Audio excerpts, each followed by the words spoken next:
We were discussing G.S. Burier and his contribution to sociology of religion in India. He has written many books in this area.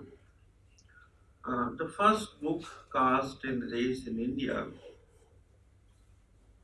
uh, the fifth edition, the final one which we have today, was published in 1932. In this book, he articulated two major ideas in the study of religion in India, and both of his ideas are modified by contemporary sociologists. His one idea was that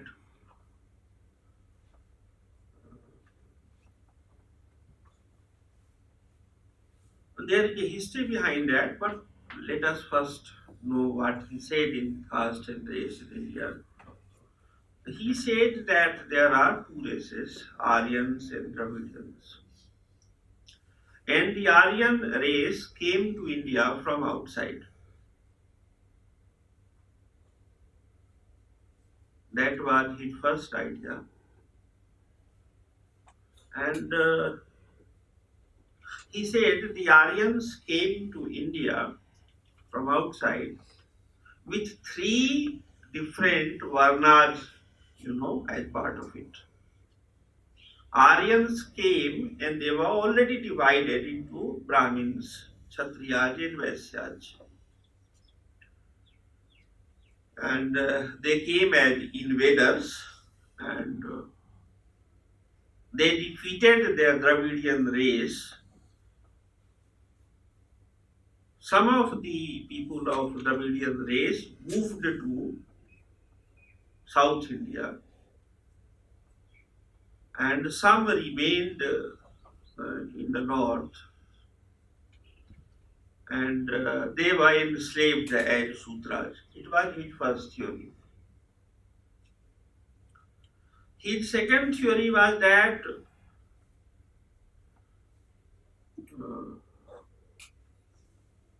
castes as we know them today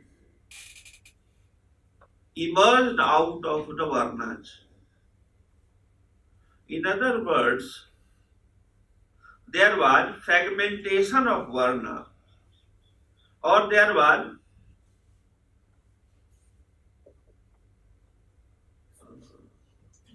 division, some sort of division or diversification of Varna into caste. Therefore, he said that out of three Varnas of Aryan race and one Varna of the uh, Dravidian race, there emerged large number of castes. Now, why he said like this? Because of many reasons. The main reason was that as a young man, he was a disciple of Bal Gangadhar Tilak. And Bal Gangadhar Tilak is known for, among many other things, four acts. Act number one, Ganpati Mahotsav. It is Bal Gangadhar Tilak who popularized or institutionalized the present form of Ganesh worship, Ganpati worship. And it is a very important festival, not only in Maharashtra, but in many parts of India today. We will take this up later on.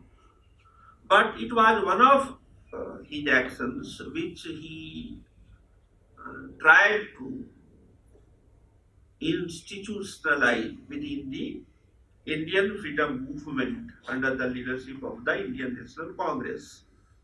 By this act, by making Ganpati worship popular, Tilak was able to transform the middle class political party as a party with immense mass base, you know, by bringing religion in, by bringing religion in the political movement, in the political formation. Tilak was able to transform the elite club called the Congress Party in Bombay as a mass all India organization. Therefore, in some sense, Tilak was a mass leader. He was also a great ideologue of the Congress Party, and he usually associated with uh, the Garam Dal. In English, they have got a wrong translation, the extremists. Tilak was not an extremist. He was very moderate in his political views, but the historians have classified Bal Gangadhar Tilak, Lala Lajpat Rai, and Bipin Chandra Pal as extremists, and their followers included Sri Aurobindo Ghosh and Subhash Chandra Bose. On the other hand, they have clubbed Gopal Krishna Gokhale, Dadabhai Noroji, Firoz Shah Mehta, and Mahatma Gandhi as moderates. But major sociologists of India have uh, classified Tilak as a mass leader, a leader of a great mass movement like Mahatma Gandhi or B.R. Ambedkar. Nonetheless, he also wrote uh, at least three major works which are regarded as pillars of Indology, and one is known as Gita Rahasya. It is a commentary of Bal Gangadhar Tilak on the Bhagavad Gita, which has been very influential. And in that book, he propagated that theory of karma or karmavad is the major ideological pillar of the Hindu society. His second book was Archetic Home in the Vedas. In that book, he propounded that the Aryan race composed the Vedas in the Arctic area before they came to India. Now, his third book was a book called Orion, ORION. This is a book on astronomy. And he tried to argue that the Vedic religion of Aryan race was based on a particular type of traditional science, and the Aryans were the common ancestors of Europeans and Indians and Persians. Now, his view was influenced by European philologists of his time, which was vehemently protested by Indian scholars. And today, both of his theories are not accepted as valid. For example, a Marxist historian namely Ram Vilas Sharma, he was a professor of English, but fortunately or unfortunately, he wrote only in Hindi. Then a mathematician, D.D. Kosambi, he is regarded as the father of Marxist social science in India. He was not a social scientist at all, he was a mathematician, but his two books revolutionized the understanding of ancient India. He also did not agree with Fourier that Aryans came from outside. Then the Arya Samaji, the followers of Dayanand Saraswati, had also protested that there is no internal evidence in the Vedic literature which supports this argument that Aryans came from outside. It was the colonial ploy because the Europeans wanted a class of supporters in India, and they said that the upper caste Indians, primarily the Brahmins and the Kshatriyas, they are of Aryan race like the Britishers. Therefore, they recruited zamindars out of the upper caste in India. Okay, therefore, but later on, there are many European scholars as well. For example, T.R. Troutman, he had interrogated this Aryan race theory, and he said that this Aryan race theory is based on a lot of assumptions which had no empirical or theoretical validity. According to Troutman, Aryans and Dravidians are not races. Aryans and Dravidians are not races, rather, these are linguistic families. Aryans and Dravidians, they are not races, rather, they are linguistic families. They are family of languages. They are family of languages. South Indian languages are regarded as languages of Dravidian origin. For example, Tamil, Telugu, Kannada, and Malayalam. They are languages of Dravidian family, whereas most North Indian languages have been derived from Sanskrit. They are rooted in Sanskrit. In the same way, most tribal languages in India are regarded as part of one family, which is called Mundari family of languages. Therefore, there are three types of indigenous languages in India. The Aryan group of languages, the Dravidian group of languages, and Mundari group of languages. Second, the very disciple of Ghuri, Iravati Karve, wrote a book, Hindu Society and Interpretation. Hindu Society, yeah. So the Mundari group of language, can you give an example? Pardon? So the third group that you said. Mundari. Yeah, There is example. Santhali, Garo, Khasi, Munda, Orao, Naga, Bhils. They all have their own language, which is unfortunately called vernacular languages by government of India. Are you getting the point? This is political classification that some languages are national and some languages are classical. Are you getting the point? As a sociologist, we can only say there are two types of languages. As Levi-Strauss had said, lang and parole. Lang and parole. Therefore, Sanskrit is a lang. Dravidian is a lang. Mundari is a lang. And other languages are parole. Are you getting the point? There is no national language, no regional language, no vernacular language according to sociological understanding today. Okay? In the same way, Iravati Karve in the book, The Hindu Society and Interpretation, she had said, and later on, she was supported by Romila Thapar. Now, please try to understand. Romila Thapar is a Marxist social scientist, primarily a historian. And Iravati Karve is a devout Ghuriye Cheli, devout Ghuriye disciple.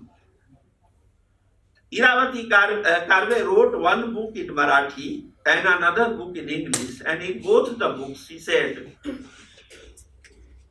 that the theory of Ghuriye, that castes have emerged out of Varna in full of errors. Error number one, she said that there is no archaeological or literary evidence to support. There is no archaeological or literary evidence to support that caste emerged out of Varna. Caste emerged out of Varna. On the contrary, Karve said, it is much more likely that castes and tribes existed in India before the concept of Varna was conceptualized. Are you getting the point? Iravati Karve said, and Romila Thapar validated her thesis. The name of the book which Romila wrote is From Lineage to a State. Therefore, we have two reference books. One, Iravati Karve, Hindu Society and Interpretation. Number two, Romila Thapar, From Lineage to a State. And then there is a third book by A.M. Shah, Sociology and History.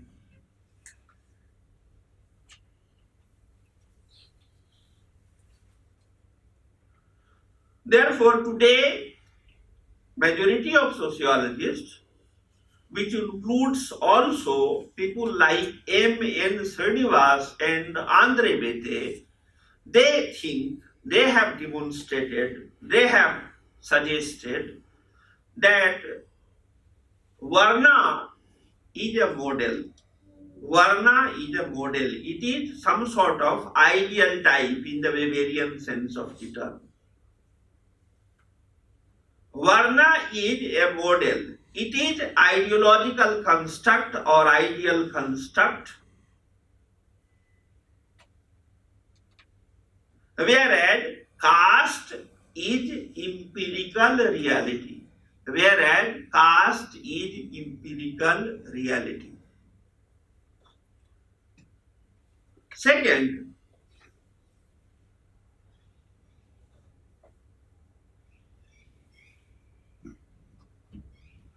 caste is a local phenomenon.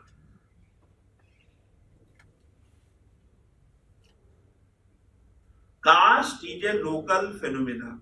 According to M.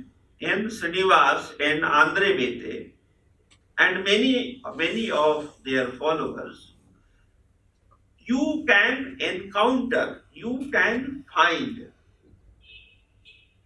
different castes of the same name.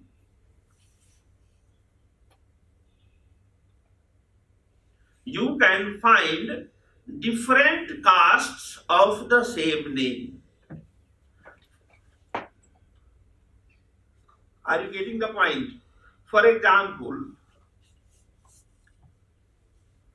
what you find today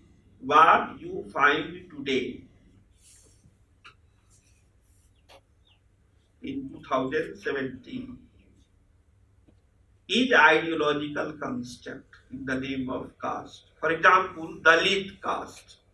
There is no caste called Dalit caste. Dalit is a social formation.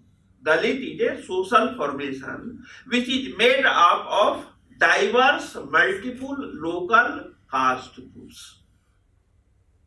In the same way, OBC is also ideological construction. This is so recent in history that you will not dispute it. Okay? But they go beyond it. They say, and we have Dalits, and we have OBC, in the same way, we have Brahmins and Kshatriyas. The only difference is that what is regarded as a Brahmin caste at the all India level had emerged out of Sanskritization of centuries. Are you getting the point? What they are saying? They are saying that caste is a local phenomenon. There is no caste outside the district.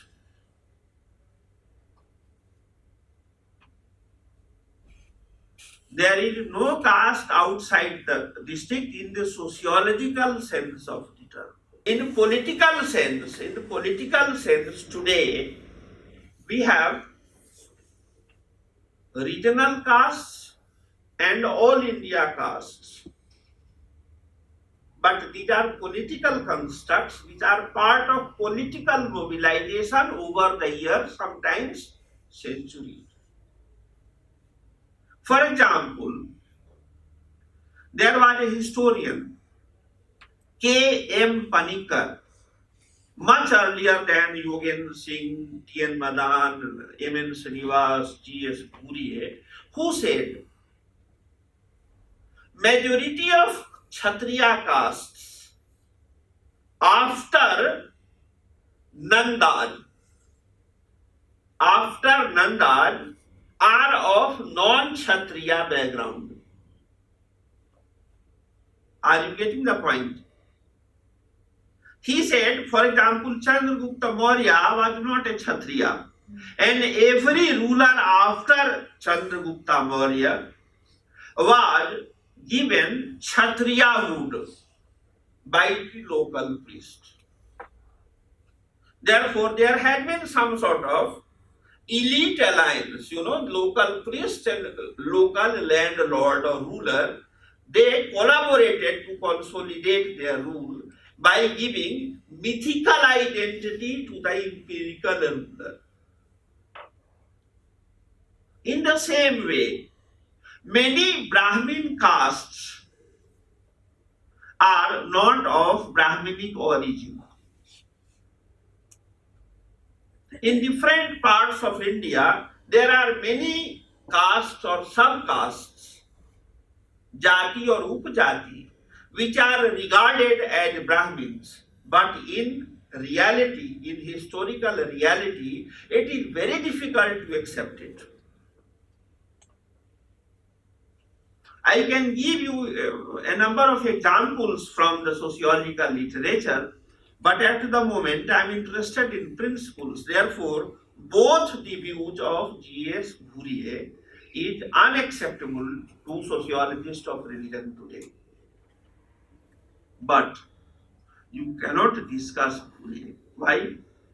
Because in 1962, he came up with another book in Sociology of Religion, when his disciples M.N. Srinivas, Iravati Karve, A.R. Desai. Now see how great Bhuriye was as a teacher. He may not be regarded as a great sociologist today, but half of the Indian sociologists have been his direct disciples. And they are so unlike each other. Take K.M. Kapadia. He is a Parsi, Zoroastrian. A.R. Desai, a Marxist. I.P. Desai, A.M. Shah, M.N. Srinivas, Iravati Karve, Tamle. What is common between them? They are so unlike each other, but they were all trained by G.S. Bhuriye. What you find today, that there is a particular teacher who wants that all his or her students should be the carbon copy of the teacher. Teachers are so intolerant of the views of the students today. Bhuriye was not like that. He promoted a difference of opinion, on the part of his students, and because he thought that he is a Upanishadic sage, he regarded himself as a Socrates of India. That was his problem, or whatever. Therefore, he encouraged his students to repudiate him. This has been the Indian tradition. The Indian tradition has been the father will cherish that he is defeated by the son. The guru cherishes that one day his disciples or her disciples will overtake him or her.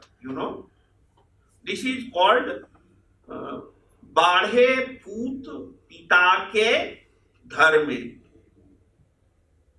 बाढ़े पूत पिता के घर में. The descendants grow on the basis of the virtuous act of the ancestors. बाढ़े पूत पिता के घर में, धरती उपजे अपने कर में. But nature produces on its own. Therefore, in 1962, when his disciples were well established and they were repudiating his views, Ghurye reinvented himself and came up with a series of books. The first book was published in 1962. It is known as Gods and Men. The second book, which is regarded as magnum opus of G.S. Ghurye, a very fat book, Religious Consciousness, came in 1965.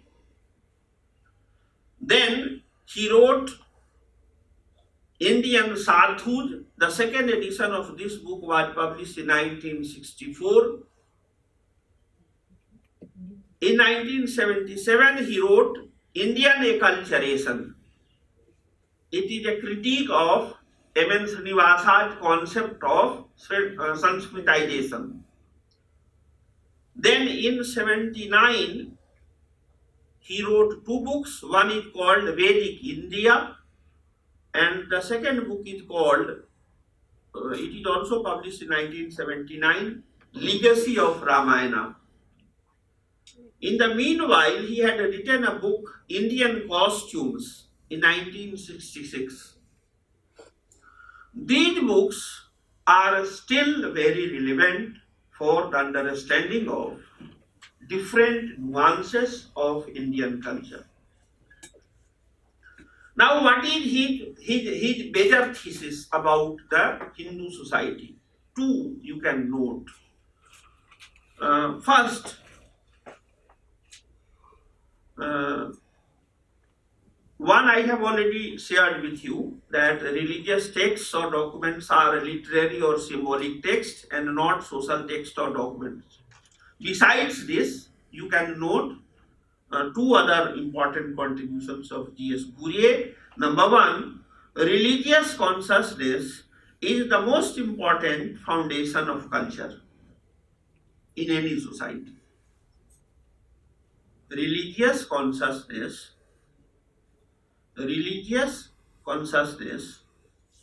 is the most important foundation of culture in any society. His third, or today second, first, religious texts or documents are literary or symbolic text and not social texts or documents.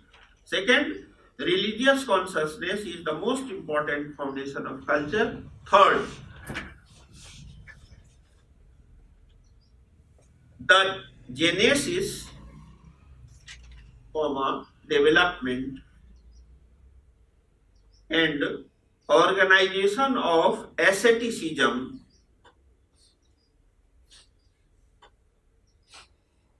the genesis, development and organization of asceticism in Hindu religion and the role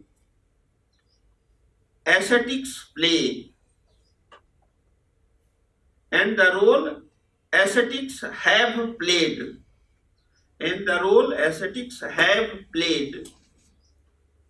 in the maintenance of Hindu society should be studied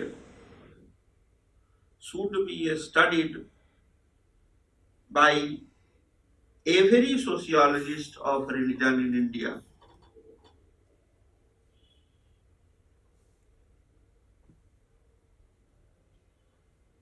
He also said that for a major part of its recent history. Fourier also said that for a major part of its recent history, Hinduism had been deprived of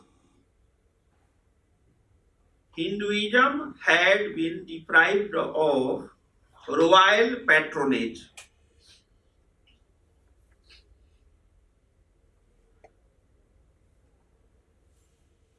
He said that for a major part of its recent history, Hinduism had been deprived of royal patronage.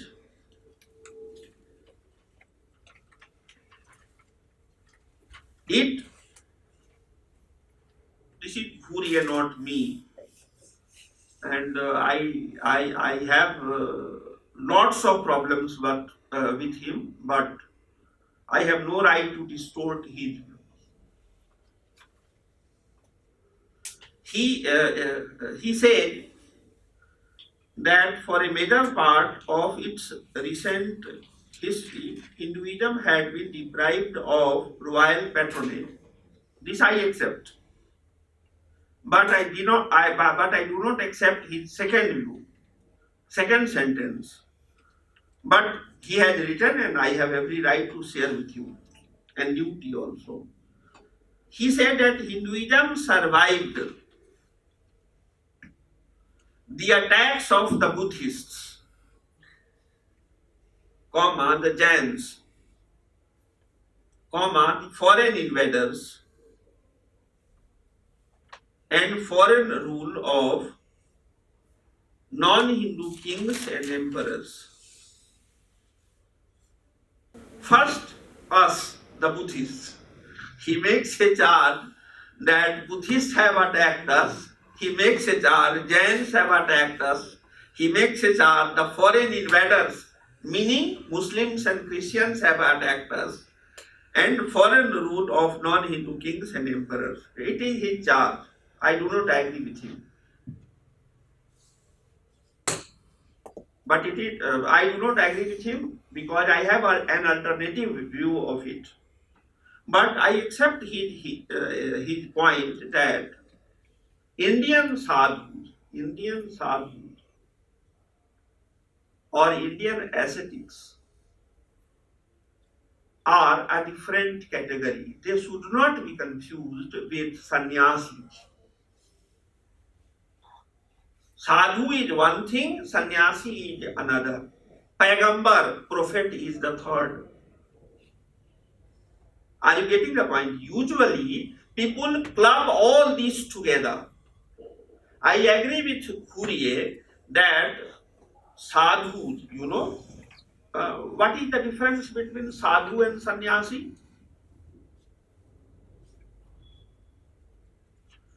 Sadhu is one person who lives within the society, within the village, within the town, in the mainstream society. Okay? Whereas a sannyasi renounces the society. The major difference is that a sannyasi, you will have to write the Indian term, because in English they are all called ascetics. Sadhus are those who are religious people. Today, they are called,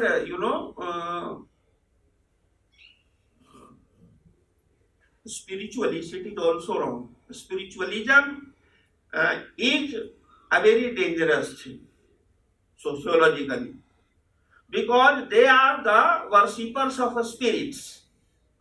You have seen how magic operates, how naturism, animism, and mana operates, when we were dealing with those things.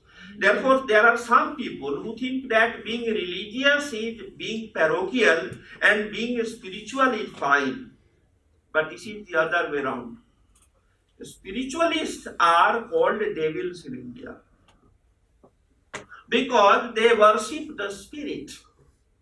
They worship the spirit, the dead, the spirit or ghost, bhoot pret, it is actually black magic in sociological language.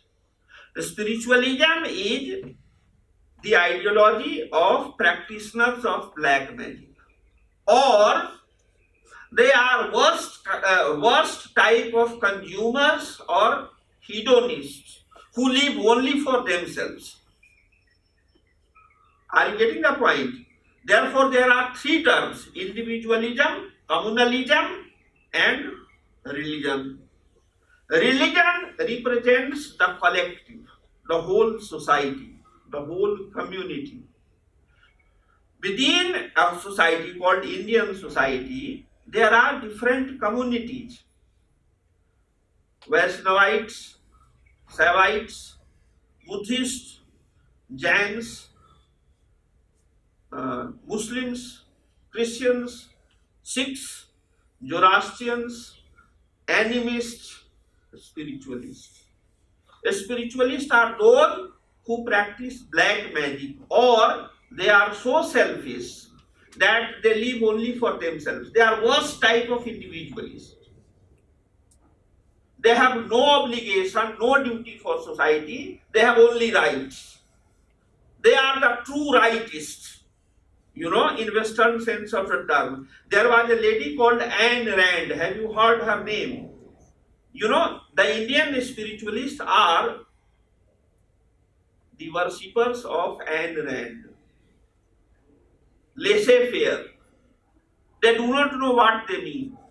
Because according to Durkheim, according to Karl Marx, according to Max Weber, according to G.S. Bourdieu, according to T.M. Madan, according to any sociologist of religion, religion is something which may be a bad word in popular parlance, but it gives you rights and duties.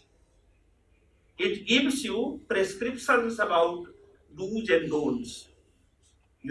It says which is ethically good and ethically bad. It binds you in social solidarity. Are you getting the point? Therefore, there are different types of religious groups in India. Now, let us come to the contemporary position. This was Bourdieu. There is one more point. I have given you 2 points of M.N. Srinivas. He said that Sanskritization had played a major role in making contemporary caste as the regional caste or the all India caste. In empirical reality, caste is a local phenomena. It does not exist beyond the district. But he also says 2 other things which you should make a note. His points are: number 1, Varna is a model, that is vocational model, whereas caste is a local empirical reality. Second,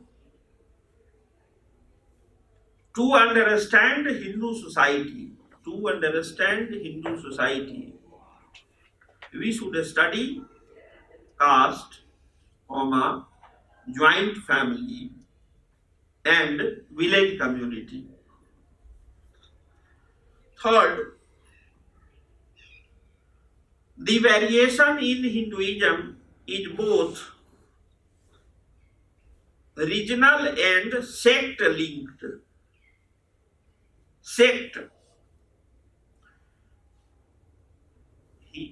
The variation in Hinduism is both regional and sectoral or sectarian. According to Srinivas, the variation in Hinduism is both regional and sectarian or sect linked. His own word is sect linked.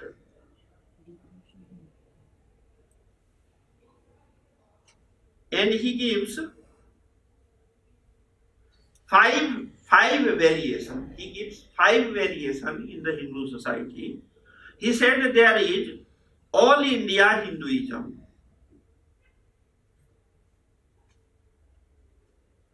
there is all India Hinduism, and it is represented by, there is all India Hinduism, and it is represented by cultural processes like Sanskritization, comma, secularization, comma, westernization, comma, democratization, and modernization.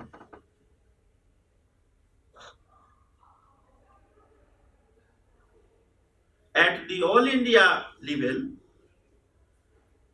we have a Hindu society which can be understood through the cultural processes of Sanskritization, secularization, westernization, democratization, and modernization.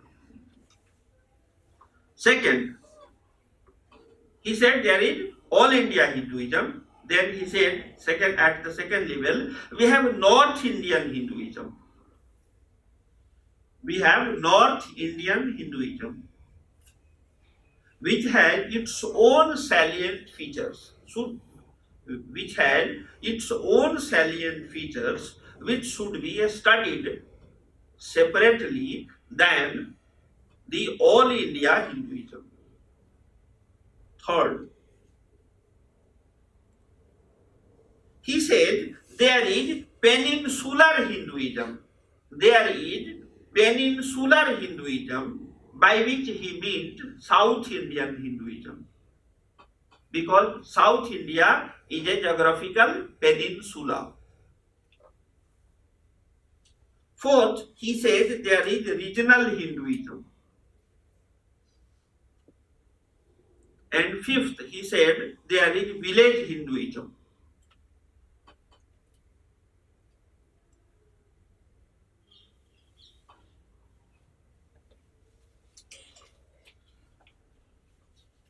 Okay. Now Srinivas wrote in this field, Sociology of Religion, from 1952 to 1999. He died in 1999, and up to his death he was writing. You can find a book which is available in our library downstairs. It is collected essays. You know, it is collection of major articles which he wrote over the years. The author is John Bowker. John Bowker, Bowker. The name of the book is The History and Ideas of the Great Religions.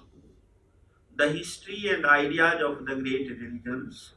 The first edition was published in 2007. The second edition was published in 2015. It is a very recent book.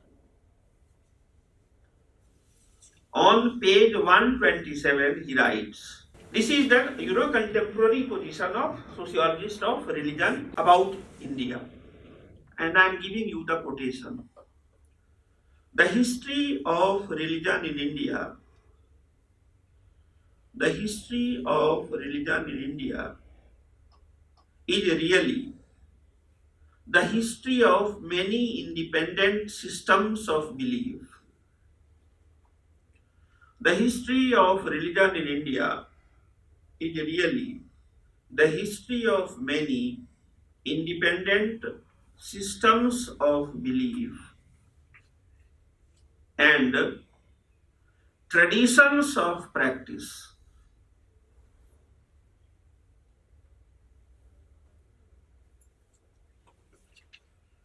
Now, please remember, the old generation sociologists said systems of belief and practices.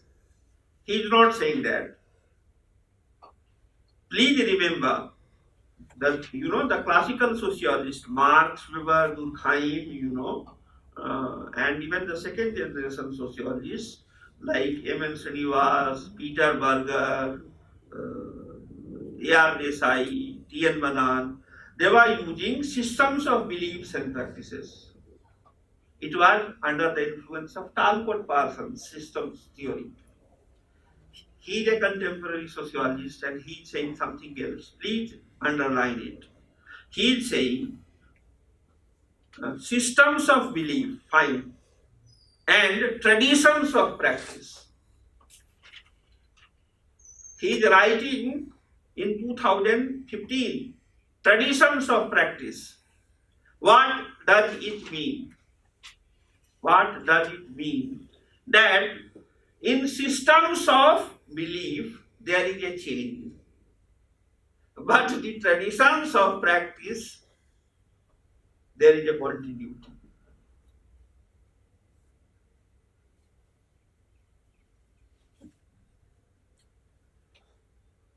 I am repeating the quotation again. The history of religion in India is really the history of many independent systems of belief. Please remember, he is not saying system of beliefs, he is saying systems of belief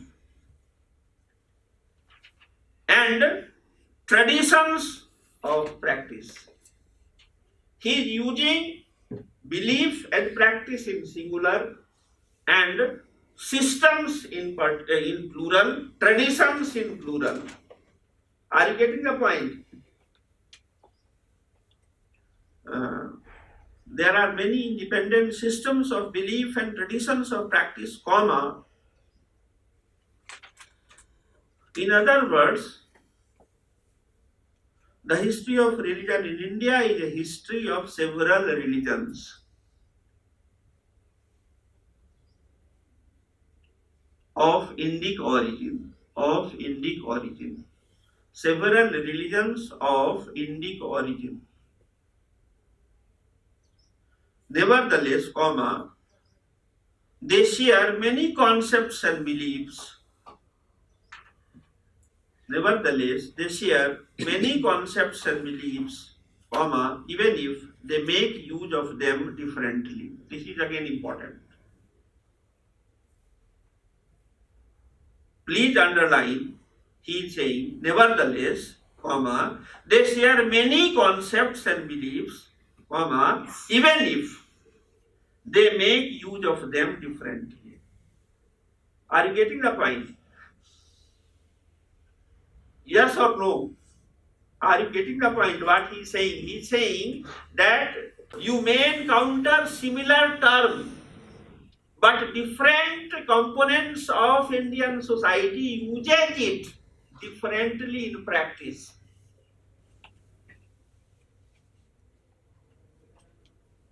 In other words, in very sophisticated language, he is making a charge against the earlier sociologists of religion that they have oversimplified, they have overgeneralized the complex empirical practices.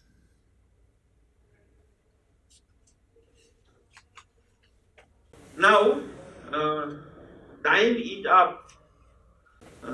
Therefore, I will try to make up the lapse from now onwards. Tomorrow, I am going to discuss the evolution of these independent religions. And I'll take 3 minutes. Actually,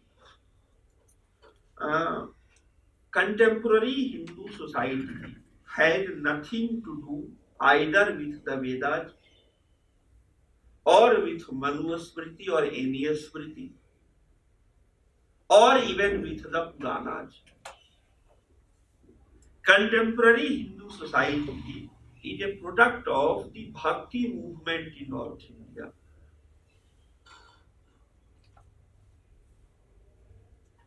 And the Bhakti movement in North India was widespread.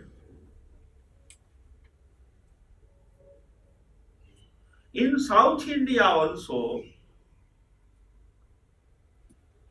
there was mobilization of religious energy. But there was a major difference. Okay. Second, the majority of Hindu society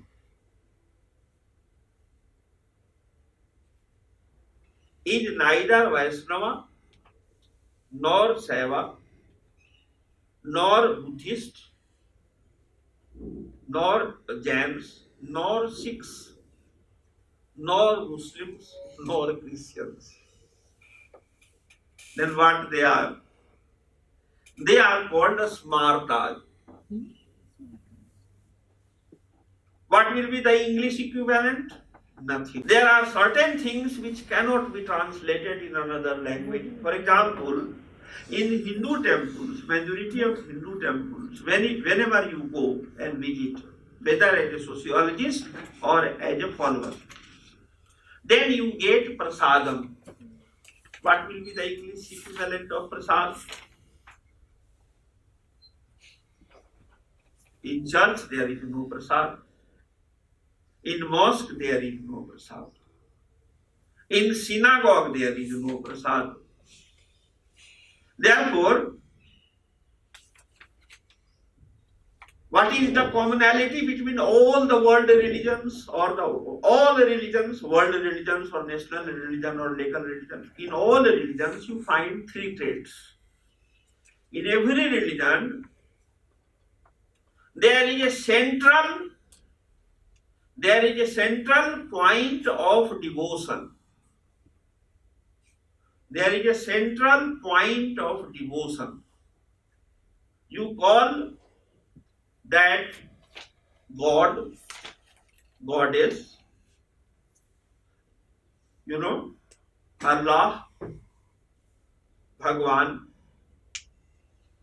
or you have a sacred site. For example, in Gurudwara. In Gurudwara, what is worshipped? Guru Granth. What is Guru Granth? It is a book. Who wrote it? Nobody wrote it. It is a compilation of historically written book. Are you getting? Who wrote the Quran? Nobody wrote it. Who wrote the Vedas? Nobody wrote it. Who wrote the Bible? Nobody wrote it. The first feature of any religion is that it will have a central focus of devotion. It is called the sacred. The central focus of devotion or the sacred. It may or may not be a murti, icon. It may or may not be an icon. For example, in the masjid, there is no icon of the Allah, but Allah pervades everywhere. Are you getting the point? But the concept of Allah is not limited to the Muslims. In every religion, there are two types of God. In every religion, there are two types of God. One is Nirgun Nirakar, the formless God, the qualityless God. It is also there in the Hindu society. And then there is a God with form. Among the Hindus, he or she is known as Priya Brahm. The first is known as Param Brahm. The Nirguna Nirakar is known in the Hindu society as Param Brahm, the Almighty God, the pervading God, the all-powerful God. He has no form, no sex or gender, no quality. But then we have Priya Brahm, the personal deity, the Ishta Devata, the Ishta Devi. Now, they are also found among the Muslims, but they are not mainstream Muslims. They are called Sufis, For example, in Sufi literature, you will find Saki. Saki is is a maid servant in Madhusala, a shop where sarab or wine or whatever is served, and the Sufis have equated the beloved as the god, Priya Brahma. Even among the Christians, there is a sect. They are usually called mystics. They have a different notion of God or goddess than the mainstream Catholics, Protestants, etc. Are you getting the point? Officially, this God with form may not be accepted by the clerics, the religious, heads, but in practice, it is found in every religion. Sometimes it is publicly acknowledged, sometimes it is not. Where it is not acknowledged publicly, it takes the form of secret society. We will take it up tomorrow.